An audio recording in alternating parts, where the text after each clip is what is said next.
ஆண்டவராகிய இயேசு கிறிஸ்துவின் நாமத்திற்கு மகிமை உண்டாவதாக. இந்த நல்ல நாளிலே உங்கள் யாவரையும் நான் வாழ்த்துகிறேன். இந்த நாளின் தியானத்திற்கு என்று தெரிந்து கொள்ளப்பட்ட வேத பகுதி 1 ராஜாக்கள் 17ஆம் அதிகாரம் 1ஆம் வசனம். 1 Kings chapter 17 verse 1. கீலேயாத்தின் குடிகளிலே திஸ்பியனாகிய எலியா ஆகாபை நோக்கி, என் வாக்கின்படியே அன்றி இந்த வருஷங்களிலே பனியும் மழையும் பெய்யாதிருக்கும் என்று இஸ்ரவேலின் தேவனாகிய கர்த்தருக்கும் முன்பாக நிற்கிற நான் அவருடைய ஜீவனை கொண்டு சொல்லுகிறேன் என்றான். ஆமென். பிரியமானவர்களே, நான் வாசிக்க கேட்டதான இந்த வார்த்தைகளிலே கீலேயாத்தின் குடிகளிலே திஸ்பியனாகிய எலியா ஆகாப் என்கிற ராஜாவை நோக்கி உரைத்த வார்த்தைகள் என்பதை நாம் அறிந்திருக்கிறோம். இங்கே என்ன சொல்லுகிறார்? பனியும் மழையும் பெய்யாது, இந்த வருஷங்களிலே பெய்யாது என்று சொல்லி சொன்ன காரியத்தை விட இன்றைக்கு நமக்கு தியானிக்க போகிற வார்த்தை எதுவென்று சொன்னால், சொல்லிவிட்டு என்ன சொல்லுகிறார்? என்று இஸ்ரவேலின் தேவனாகிய கர்த்தருக்கு முன்பாக நிற்கிற நான் என்று சொல்லுகிறார்.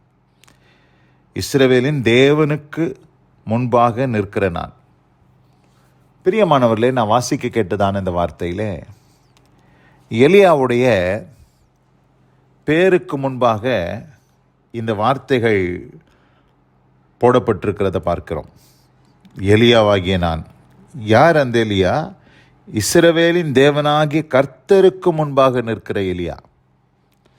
பிரியமானவர்களே, இந்த அருமையான இந்த நல்ல நாளிலே இன்றைக்கு நம்முடைய பெயர்களுக்கு முன்பாக பல பட்டங்கள் வர வேண்டும் என்று சொல்லி, பட்ட பெயர்கள் வர வேண்டும் என்று சொல்லி இன்றைக்கு அநேகர் விரும்புகிறார்கள்.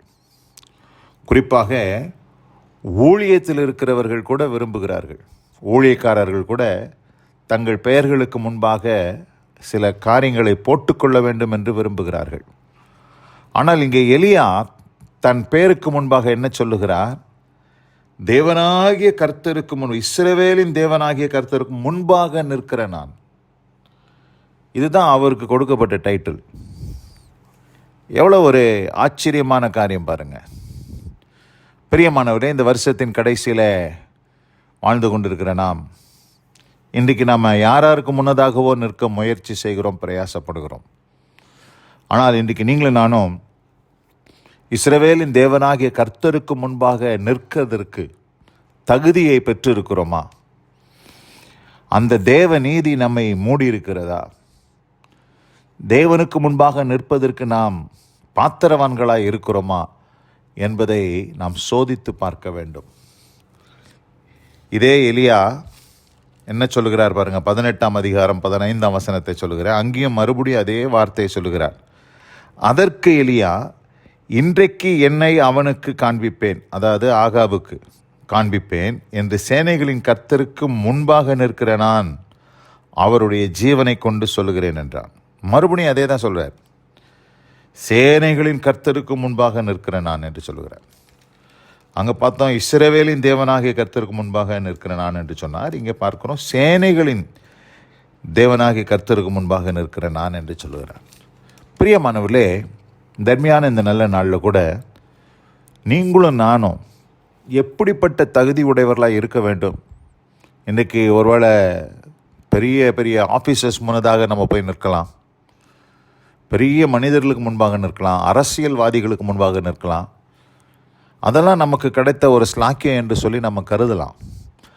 ஆனால் எல்லா ஸ்லாக்கியங்களை பார்க்கிலும் நமக்கு இருக்கக்கூடிய ஒரு பெரிய ஸ்லாக்கியம் என்னவென்று சொன்னால், தேவனுக்கு முன்பாக போய் நிற்பதற்கு ஆண்டவர் நமக்கு ஸ்லாக்கியத்தை கொடுத்திருக்கிறார்.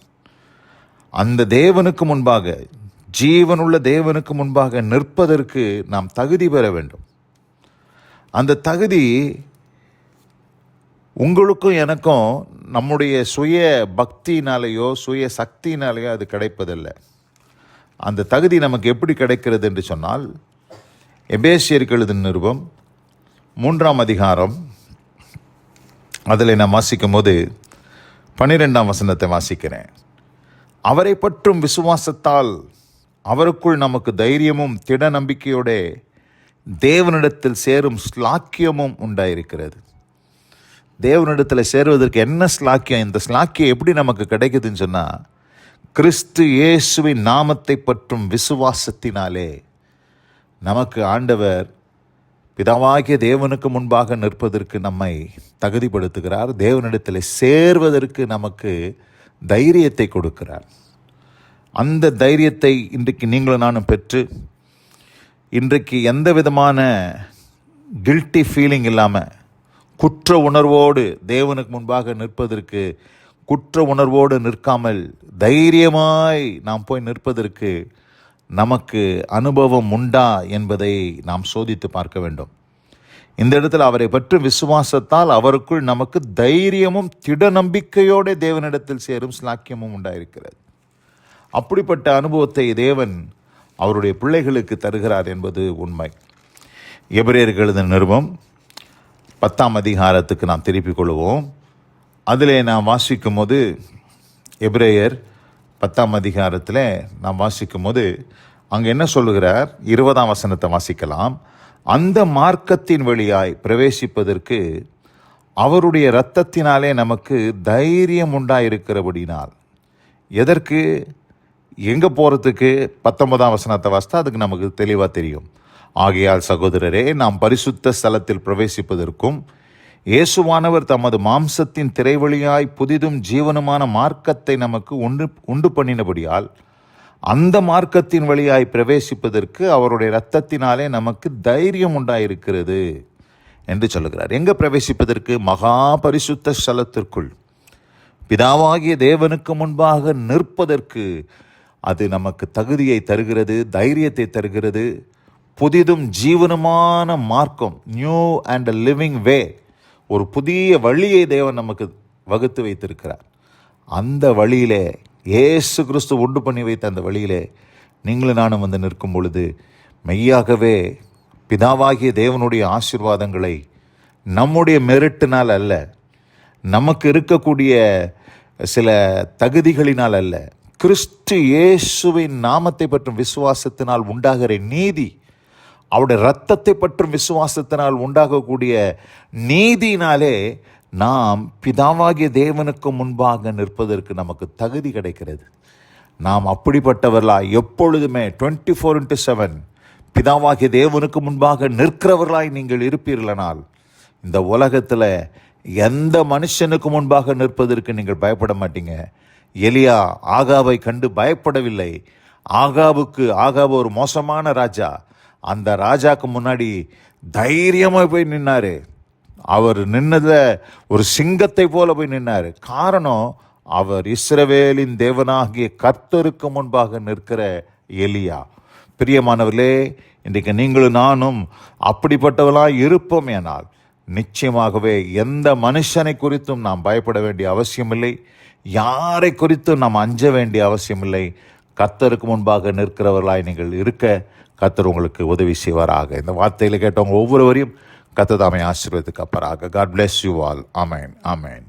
நாம் ஜெபிப்போம். எங்கள் அதிகமாய் நேசிக்கிறதான எங்கள் அன்பின் பரலோக பிதாவே, நாங்கள் தியானிக்க கேட்ட இந்த வார்த்தையின்படி ஆண்டவரே, கீலேயாத்தின் குடிகளில் திஸ்பியனாகிய எலியா ஆகாபை நோக்கி, என் வாக்கின்படியே அன்றி இந்த வருஷங்களிலே பனியும் மழையும் பெய்யாதிருக்கும் என்று இஸ்ரவேலின் தேவனாகிய கர்த்தருக்கு முன்பாக நிற்கிற நான் என்று அங்கே உரைத்ததை நாங்கள் வாசிக்க கேட்டோம். ஆண்டவரே, அத்தனை தைரியமும் ஆண்டவரே அத்தனை திடனும் உடையவராக எலியா நின்றதுக்கு காரணம், உமக்கு முன்பாக நிற்கிற ஒரு பாத்திரமாக அவர் இருந்தார். இந்த நல்ல நாளில் கூட நாங்களும் ஆண்டவரை உமக்கு முன்பாக நிற்பதற்கு நாங்கள் தகுதியை பெற்றிருப்போம். எனால் இந்த உலகத்தில் எந்த மனுஷனுக்கும் நாங்கள் பயப்பட வேண்டிய அவசியமில்லை. இந்த அருமையான இந்த நல்ல நாளில் இந்த வார்த்தையில் கேட்ட உங்களுடைய பிள்ளைகள் ஒவ்வொருவருக்கும் அப்படிப்பட்ட அனுபவத்தை தந்தரலும். இயேசு கிறிஸ்துவின் வல்ல நாமத்தில் பிதாவே, ஆமேன், ஆமேன்.